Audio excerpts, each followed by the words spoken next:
I've actually been up until like 4 or 5 a.m. I've actually done so much reading on the TPP. I hate my life right now. Oh my god.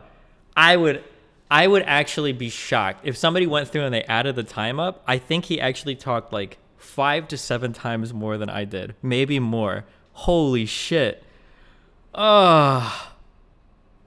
Why are you such a gigantic pussy? Well, because I don't want to just scream over each other for like an hour. Holy fuck. Oh my god. You would never let anyone else talk over you like that? No, I mean, if people really want to go, but usually people aren't that insistent on. The thing is like, if we both cut each other off, then like, I mean, we're just going to be like talking over the entire time. God damn it. I feel like I just wasted so much time getting ready for this. I actually like, I did a lot of reading because I was trying to find these cases. Because one common thing, here, I'll read you off a couple of things that I found. I'm so glad that he brought up that Ethel Corp thing because I've actually heard that exact example. And then there's another one too in Germany. I'll read for you a little bit. For example, an early use of ISDS was when Canada banned a fuel additive that was only used by one company called Ethel Corp on the basis of health reasons. Ethel Corp sued, saying the additive was actually banned for political reasons rather than on any scientific grounds. And the Canadian government chose to settle, paying them some $20 million and withdrawing the law they were implementing. On the face of it, it seemed like Ethel Corp was the bad guy and the Canadian government was pursuing legitimate policy in the public interest, and this is certainly how it was played out in the media. In actual fact, Ethel Corp presented the Canadian government's own documents coming from the Health and Environmental Departments dating to about a year prior that unequivocally stated that there was absolutely zero danger from using the additives in fuel. In fact, the party that tried to get the law through had strong historical links with the domestic companies competing with Ethel Corp. And it feels like I found that a lot when people were like, oh, like, look, you know, like these ISDS courts were fucking horrible for environmental shit. And it's like that, I mean, like, that's how some of these cases are presented. Here's another one. There's also the Hamburg Vattenfall case. Vattenfall signs contracts with the city of Hamburg to build a new coal power plant, and the Green Party, which was ruling Hamburg at the time in a coalition government, kept arbitrarily creating and raising regulatory standards with the aim of stopping the power plant.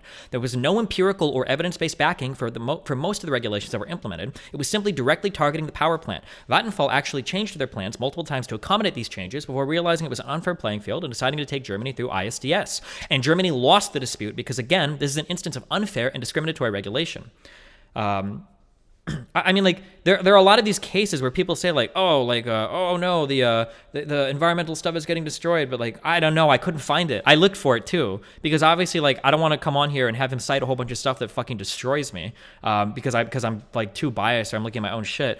Those international, I didn't write this down, I don't know why, but I remember reading this, but the international, those international labor standards that he talked about were part of the final text of the TPP agreement. Like, this is quoting the TPP agreement. Like, here are some things that were required for this. Freedom of association and the effective recognition of the right to collective bargaining, the elimination of all forms of forced or compulsory labor, the effective abolition of child labor, a prohibition on the worst forms of child labor and other labor protections for children and minors, the elimination of discrimination in respect of employment and occupation, and acceptable conditions of work with respect to minimum wages. I mean, like, these were all things that have to be on the books for you to join the TPP. Like, so the TPP overall is good. Or is it way more complicated? I mean, it's complicated. There are pros and cons, and there definitely are some worries, but the worries about it are way the fuck overblown. And by the way, as soon as America walked away from it, I think 2 years later, Japan took charge and basically had everybody sign it anyway. So congratulations. I think it's like the TPP-CP or some shit now or whatever. There's like a longer name for it. But that trade agreement is signed, and guess what? The United States isn't part of it. And we didn't even get to talk about the broader geopolitical landscape of now you've got China moving forward with their Belt and Road Initiative, where they're trying to gain influence over the world, with the Made in China 2025, where they're trying to get into higher levels of manufacturing, where China gets to exert all this influence now, and America's just not privy to any of these massive multilateral trade agreements because we decided to walk away for some fucking random fucking reason. Like, fuck. Like, there is so much.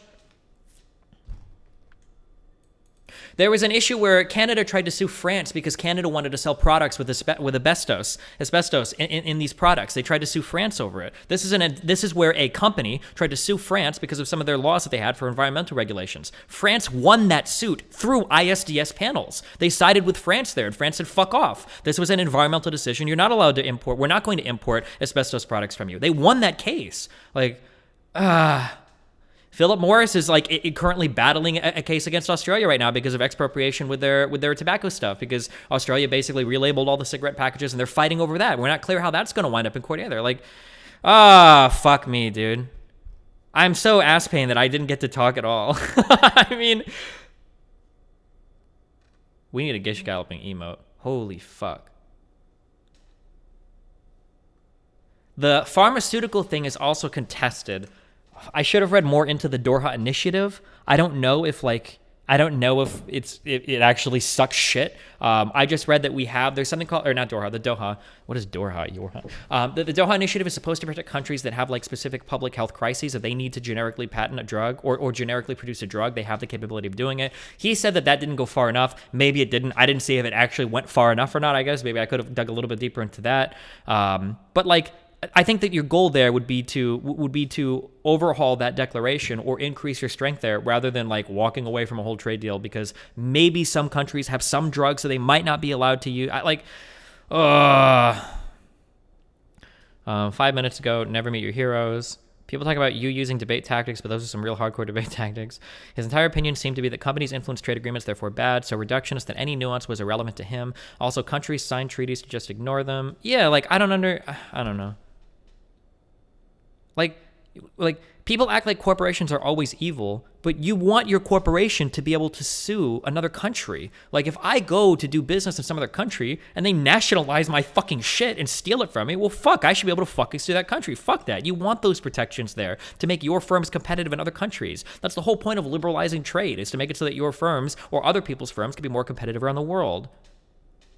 And the strange thing is that usually the way that people attack these trade agreements is they say, well, actually, some of these labor rights that you're advocating for are actually detrimental to countries on the TPP. So, for instance, 6 out of 12 of the countries that signed onto the TPP are identified as developing countries. People thought that they would have been hurt by the stringent labor standards that were pushed on those countries as a result of the ILO, the International Labour Organization, as a result of following those standards.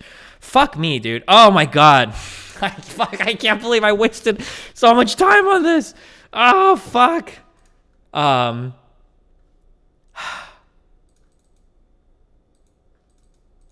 We can read I guess one of these articles that I had.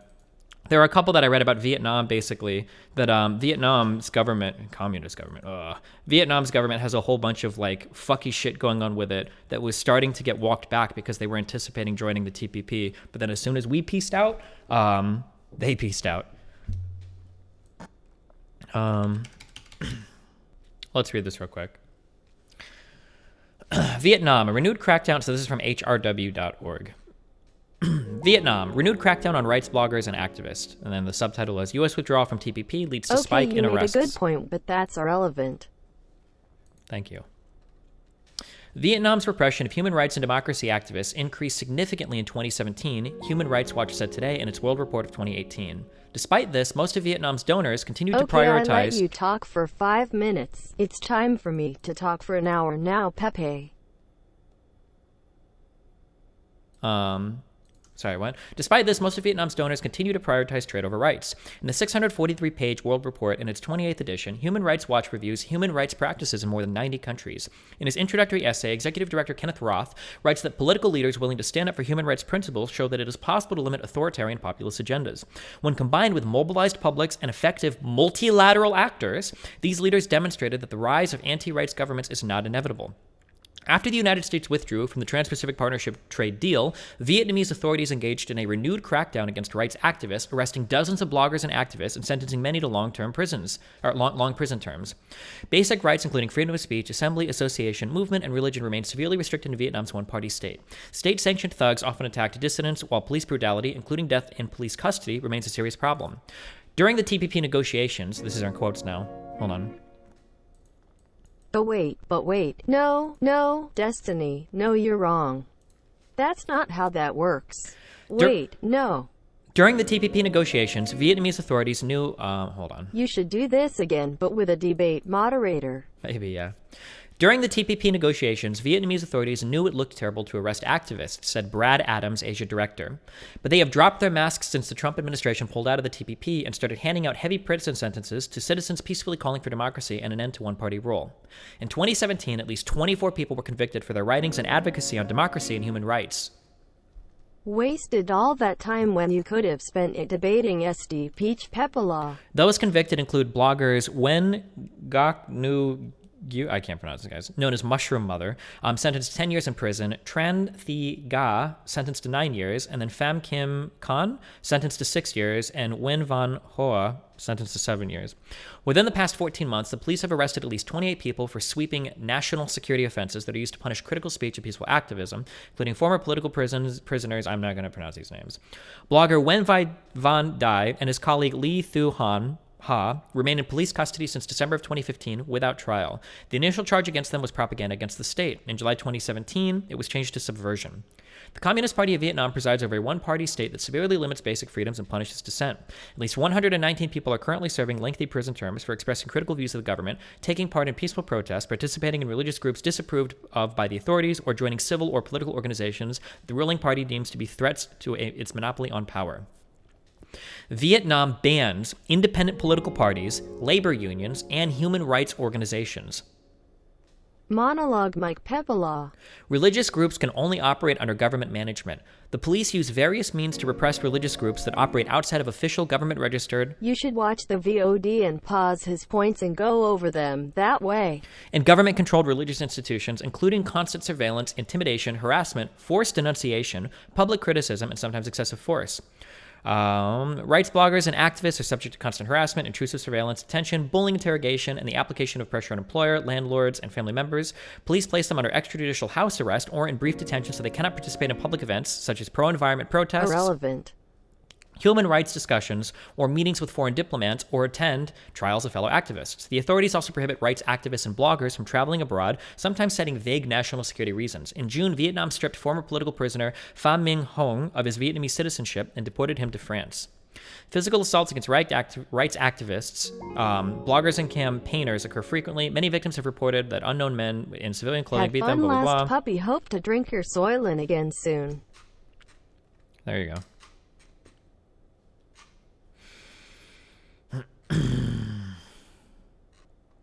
I'm confused, Destiny. You mentioned companies should be able to sue countries that nationalize some industry they're doing business in. What is your view then that an oil extraction in the Middle East and the U.S. support for overthrow of their sovereign? No. I'm talking about, like, if you have a company someplace, you shouldn't be able to just, like, take over my company and own it by your government, right? Like, that's what I'm saying. It's expropriation, right? Why would they think of joining in the first place? Because of trade liberalization, because it unlocks their ability to export more goods and import cheaper goods for their people, right? That's usually how you pressure people into doing things, is economic reasons, right? That's why we're not all, well, why I believe a lot of us aren't like fucking killing each other all the time anymore. It's because we'd rather just trade and make fucking money. Why would you discuss this after the person you debated left? They can't provide counter arguments. It's just a circle. Well, because I couldn't talk. I couldn't talk at all. Do you have an estimate for the impact on the smaller economies? I don't know. I know for the United States, the estimated impact was about 0.5% GDP growth.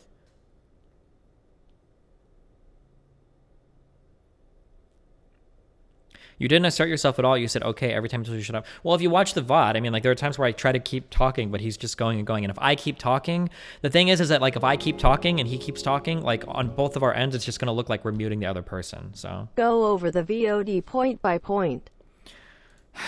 I mean, we could. I don't know. I mean, like, the thing is that, like, we didn't even get into anything specifically regarding the TPP. Like, Pee pee poo poo. yeah, Skype does the thing where it mutes me talking. Like, every time I started to talk, it would mute him. And then I imagine on his side, every time he started to talk, it probably muted me. So if anything, it's going to sound really bad when they post the video on their channel. It's going to look really bad for me because it's going to sound like I'm just sitting there silent the entire time while Brooks is talking to me the whole time.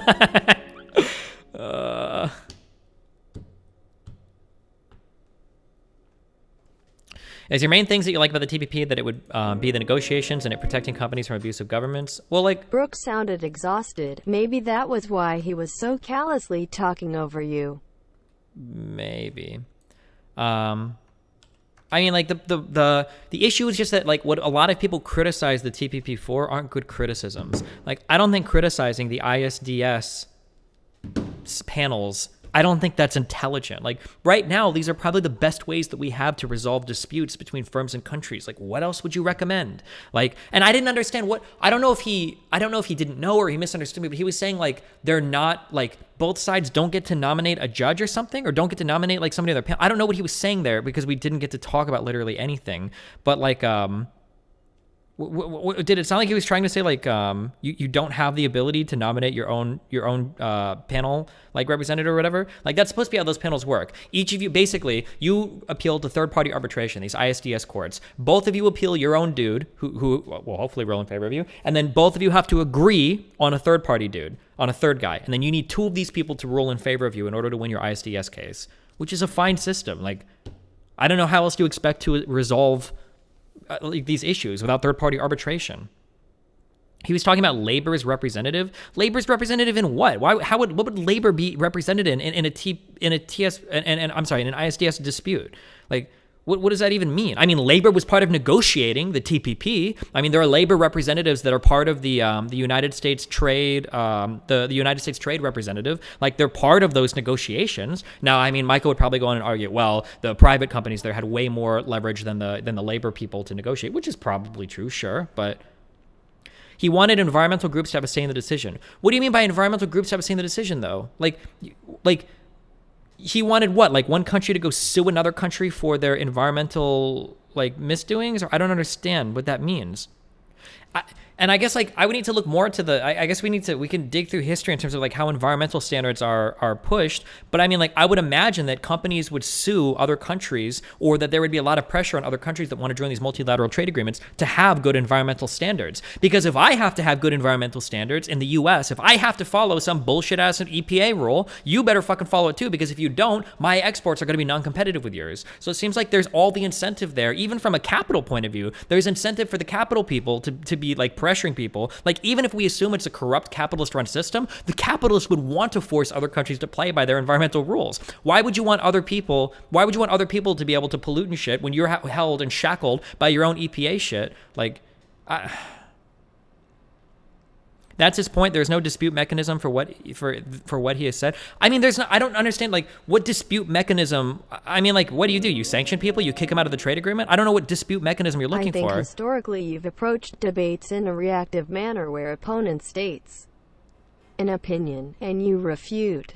I think in some cases you have to be offensive and provide a contention first. I think he was saying that under ISDS, a firm could sue a country, but a country couldn't sue a firm over environmental or labor issues. Yeah, of course they can. Michael What do you mean? Brooks, more like talks a lot duckers. Wait, why can't a country sue any firm if a state wants to bring charges against a firm for something, for illegal dumping or whatever, for laws on the books? Of course you can. Destiny, new debate tactic. Just lay out your points, and when the opponent wants to counter, you immediately announce you have to leave. Bonus meme wowie. But I mean, like, that's the whole point of, those are local laws. The TPP isn't going to give you more local laws. Like, that's on you. If a company is here, they do something illegal that violates our environment, then we sue them. Like, but that we don't need the TPP for that. Nobody needs the TPP to enforce their own laws on their books. It doesn't make any sense. Yeah, and even if that was a thing, even if we say, well, maybe we should have a mechanism for resolving environmental disputes or something, sure, that's fine. We can do that, but that doesn't mean you scrap and walk away from the whole deal. And now, by the way, we don't have anything.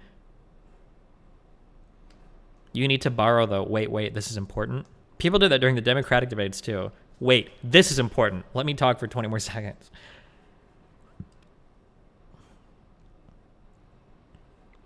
He wanted labor and environmental representatives in disputes between corporations and countries. How? What does that mean? Like, that labor just comes and talks about any case that a firm brings against a country? That doesn't even make sense.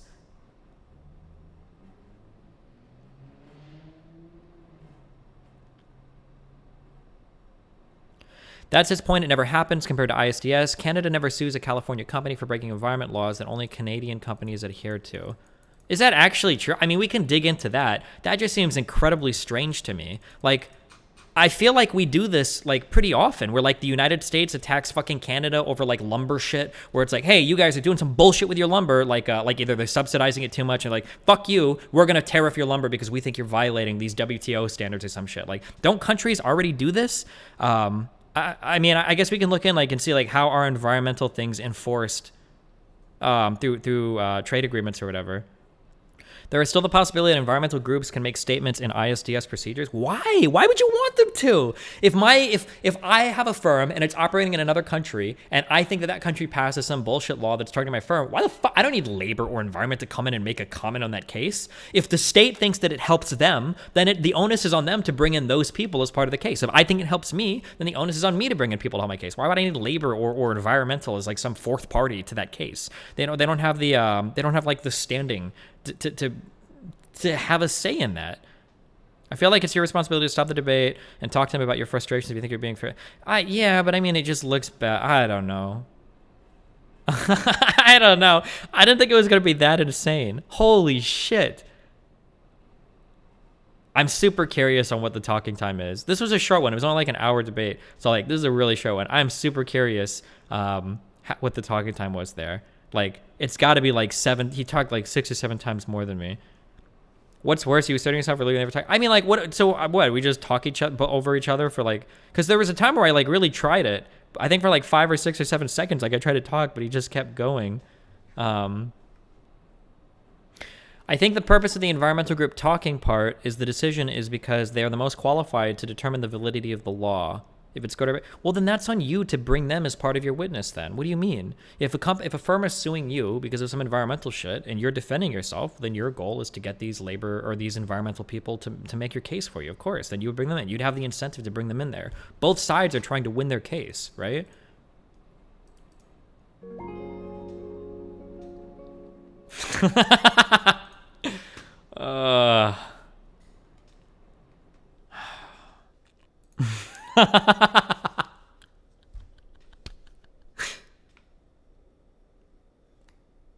I thought I'd be spending all night tonight, like him like providing like counterpoints, and I'd be like reading up like, okay, well, is this actually what he said? Fuck me, dude. It was also really irritating that he brought up a specific example, and then as soon as I wanted to push him on that example, he wanted to abandon it immediately. It makes me wonder, like, it really, when people do that, it makes me wonder if the other examples they're using are being presented in a fair way. So like, for instance, I didn't know anything about that Doha stuff about how, well, that only applies to very specific Destiny, drugs. do you think there are any valid criticisms of TPP and other trade deals? When yes, how would you seek to correct them with policy? I don't know. Because like, if I push back on some of the examples you've given and I've shown you that these examples don't illustrate your point, then you bring up other examples, it makes me wonder. I don't know what I would change in the TPP. Some of the pharmaceutical stuff probably could have went a little bit farther. I do think there need to be built-in mechanisms for punishing people for like environmental or labor fuck-ups. Although I don't know if capital would take care of that on its own because it would be in their incentive to do it. I'm not even sure. I don't know. But yeah, I mean, I don't necessarily disagree on those points, but none of these, one, I don't think it's adequately demonstrated that these deals are like bad for certain types of issues like he was trying to claim. And two, just because there are some problems, things that could be amended or changed doesn't mean you dump the whole deal. Like, Michael Brooks' argument wasn't predicated on any specific case being read or wrong. Michael's argument wasn't that the ISDS courts were bad on environmental protections. This is why I interrupted Destiny. We were trying to start talking about specific court cases. Rather, his point was that labor and environmental groups didn't have a system to enforce their agreements like investors and firms have with the ISDS. Sure, and that could be a valid criticism, but you can't bring up a bunk case that goes completely counter to your point. I don't know. Pakman is in Discord for what? Oh. Hey, hold on a second. I don't even have headphones on. I can't hold on. Can you hear me? Hello? Yeah, I can hear you. Hey, can you hear me? I can't hold on at all. Oh, you can't hold on. Okay. I'm just fucking with you, dude. What's up? It seems like something got crazy on your channel today. Hold on. Yeah? Okay, so like what happened? People are saying you got to talk to Destiny. Did you see something about Michael Brooks and you're sad tonight? A little. Hold on. Before we have this conversation. Yeah. Okay. Click this. Hold on a second. Click this. Lee chess bullet. Oh no, I don't play 30-second chess. What? Are you scared, Pakman? All right, let me see. Hold on. Let me just pull it up. Okay, I mean, let's just see. I hope this type of stuff generates subscribers on Twitch, because otherwise this stuff is like a huge waste of time. It's not a waste of time. This is important, okay? This is intellectual boxing right now to see where we stand on the issues. Are you ready? Yeah, is this you? I'm playing anonymous. Oh, yeah, this is me, okay? Okay. All right.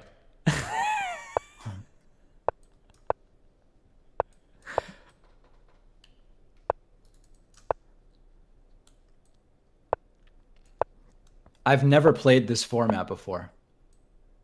That's unfortunate for you because this is the format that I excel in, okay?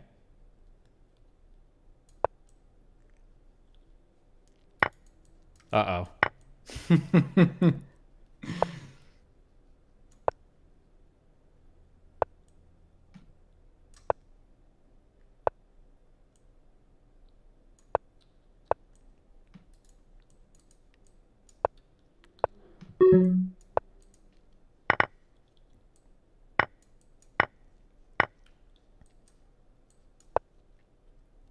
This is getting crazy here. Oh, man.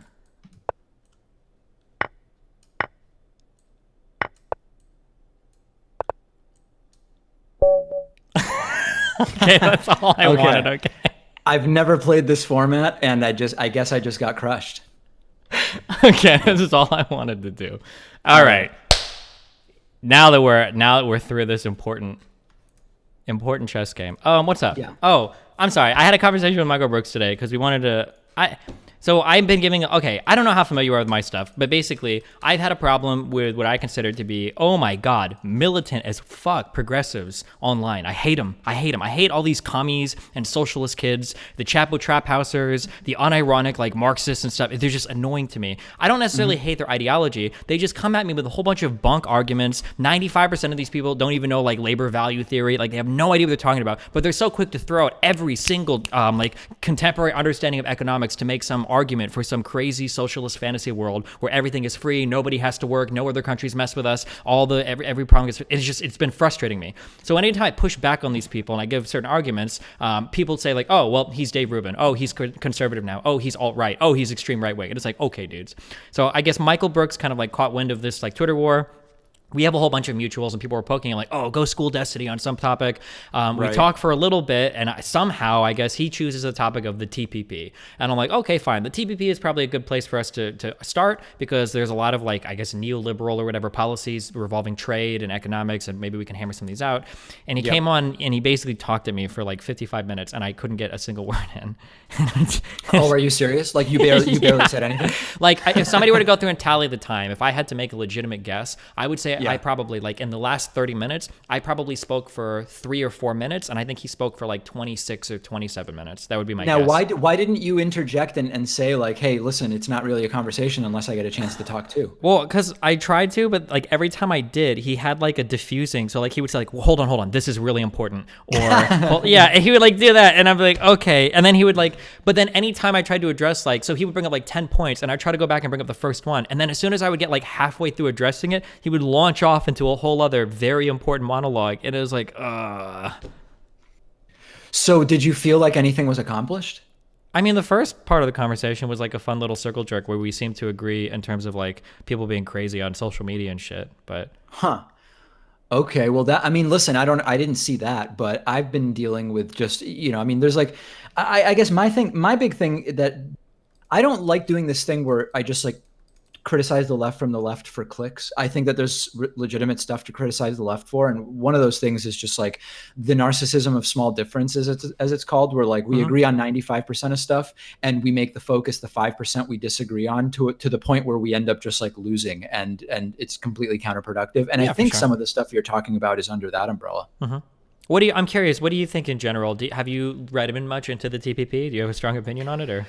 Well, listen, I mean, so since it died, I stopped following it Yeah, of course. altogether. But my basic view was like, I can find certain things in it that would arguably be like incremental improvements over what we have now. Hmm. But like, I just have a real problem with, and I know that these exist outside of the TPP framework, but Hmm. I think corporations have too much power and they exist outside of the judicial system already too much. So, that mechanism that the TPP included, that multinationals could basically be in arbitration outside of the laws of any individual country, is sort of that. Like, I saw a little bit of Bernie on Rogan yesterday, and when Hmm. Rogan asked him like, why is this stuff legal, and Rogan said, well, because they made the laws.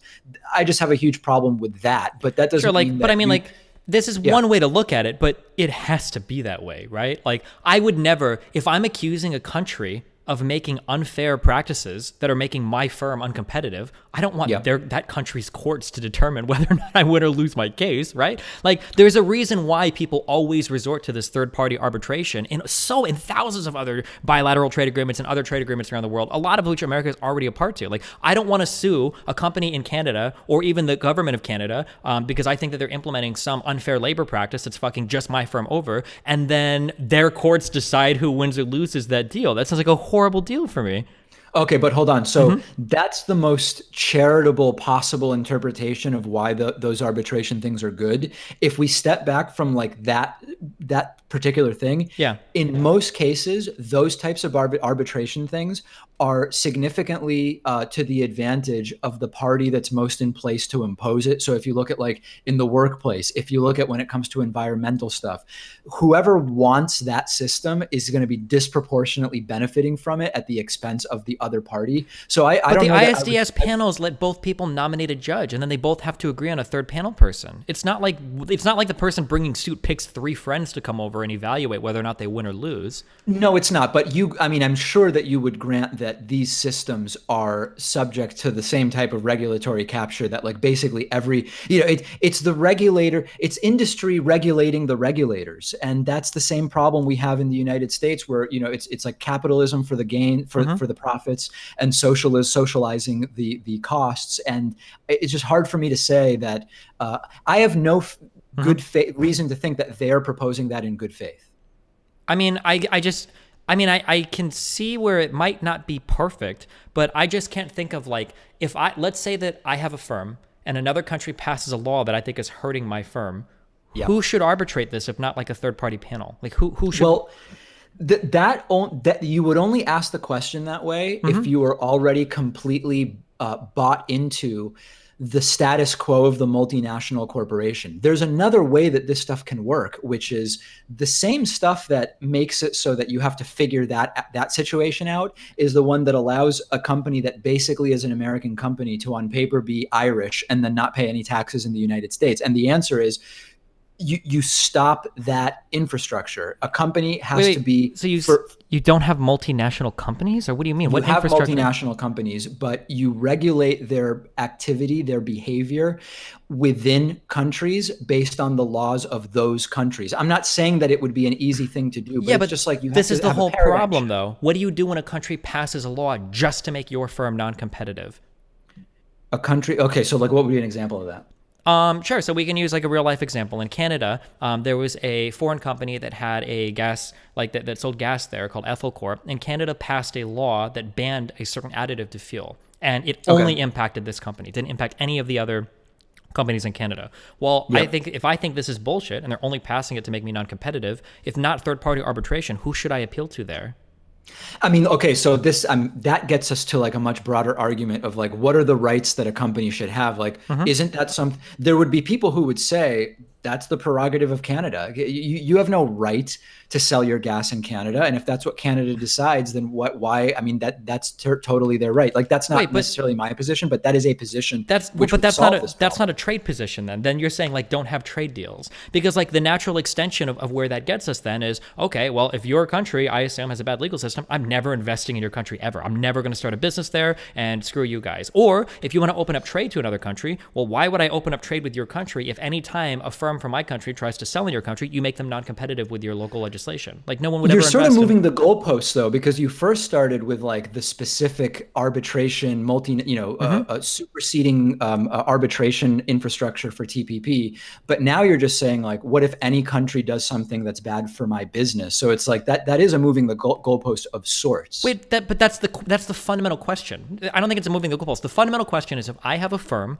and I wanted to be competitive with firms in another country that we're supposed to have open trade with, what do I do if that country is engaging in discriminatory business practices that favor their local companies over a foreign one? How do I resolve that? Yeah. So this is, I think, the strongest thing, which is if you have specific if you have a particular agreement and expectations that are part of a trade deal, then the question is how do you enforce that? And I completely agree that you need to have some mechanism for that. My skepticism of the overarching way that TPP had it, and again, I feel like it's just semi-moot because it's dead, but part of the problem with it was that it didn't seem like it was the narrowest way to address that particular issue.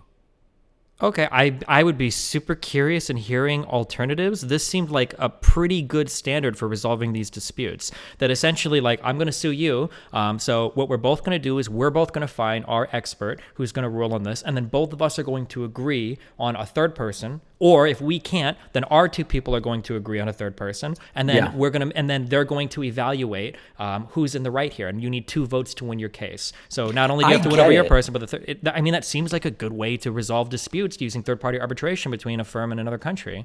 I get it. I think the issue I'm having is that TPP in total was such a handout to multinational corporations, which already control like all aspects of everyone's lives, period, and are raping and pillaging the resources of the planet, that it feels to me like, wait a second, are we going to just default to giving these corporations everything they want? I think of course, if we're in a capitalist framework and we are doing anything to improve the status of an economy, which is what multilateral trade agreements are for, these are by definition going to benefit the largest players in your country. That's just a reality, right? Now, if you want to say something like corporations have too much power or inequality is too high, I agree with both of those statements, obviously, but you don't address this with trade policy. You address this with domestic policy, right? If I think you make too much money, go. But I don't know that. So let's back up for a second though, because when I step back, it's like, okay, TPP was going to significantly strengthen patent and copyright law to the benefit of huge corporations at the expense of the average person.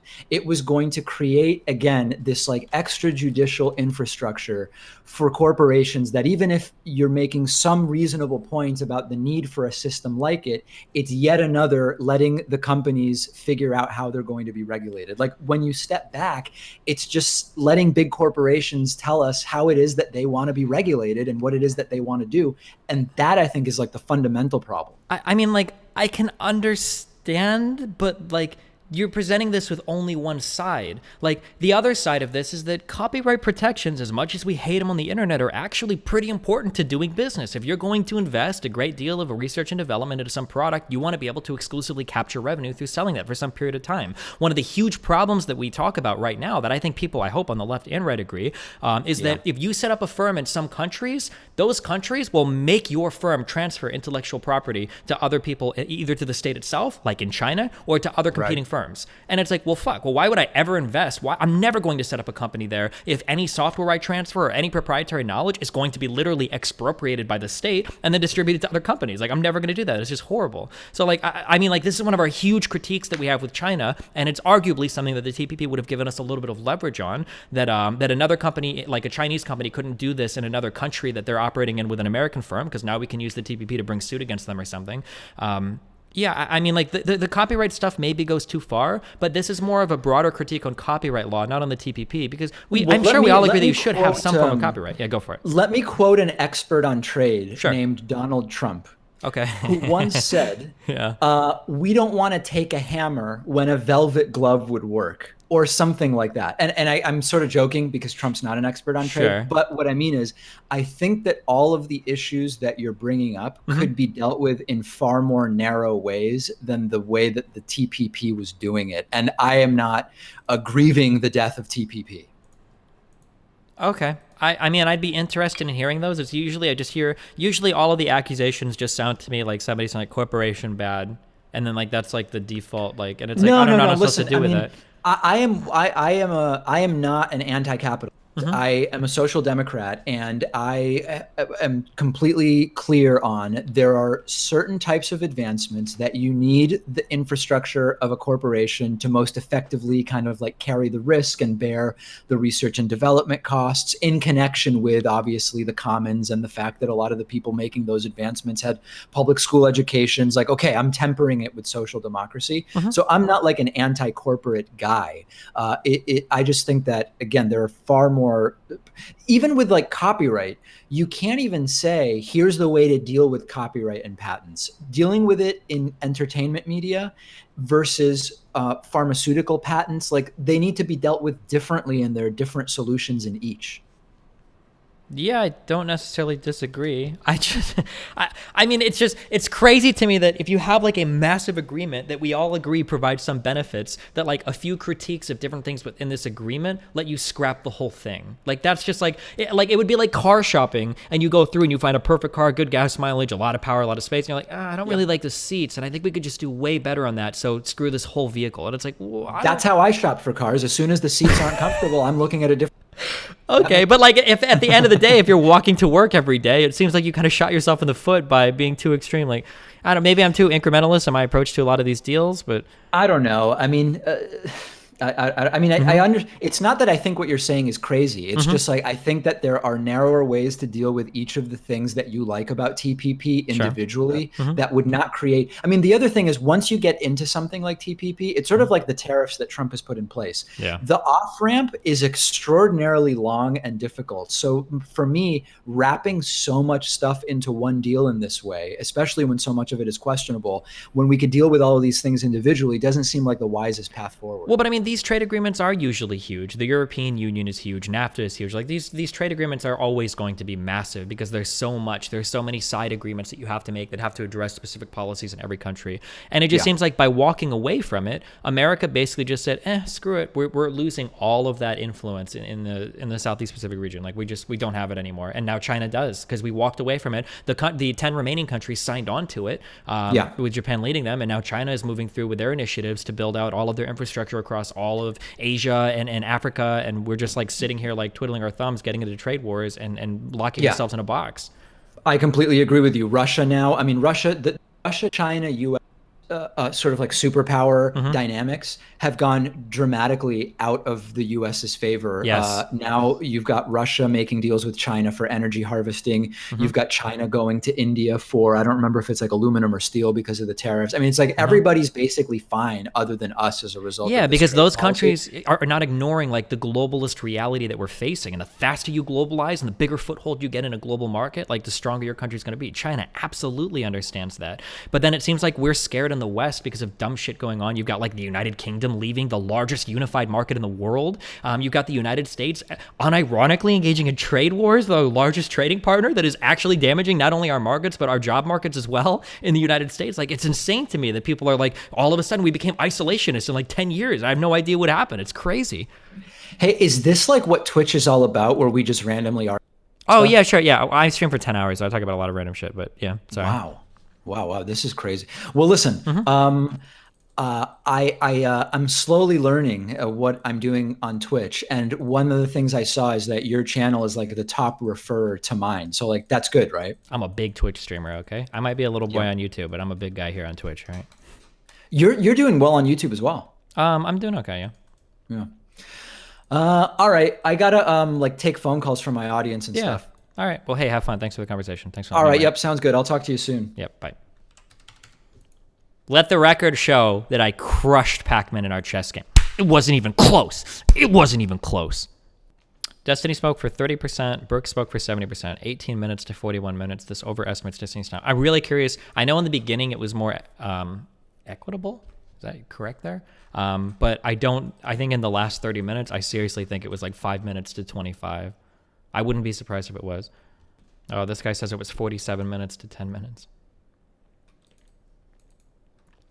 The growing perception that existing social institutions are unreasonable and unjust, that reason has become unreason. The right, wrong is only proof that in the modes of production and exchange, changes have silently taken place with which the social order adapted to earlier is no longer in key. Okay. Oh yeah, when he was like, listen, man, you made some bad points and I made some good points. I'm pretty sure he misspoke there, right? I think he did. I don't think he did that intentionally. I think. Hey, don't shit on Michael Brooks on Twitter. Don't be mean, guys. Fuck off. Needs to be labor. There also needs to be the environment. If we wrote TPP and trade agreements as that, we could all support it. But unfortunately, that's not what they are because of incumbent interests, just like with other legislation. And I want you to respond, but I have like 5 minutes, so we should do this again. This is a good meme.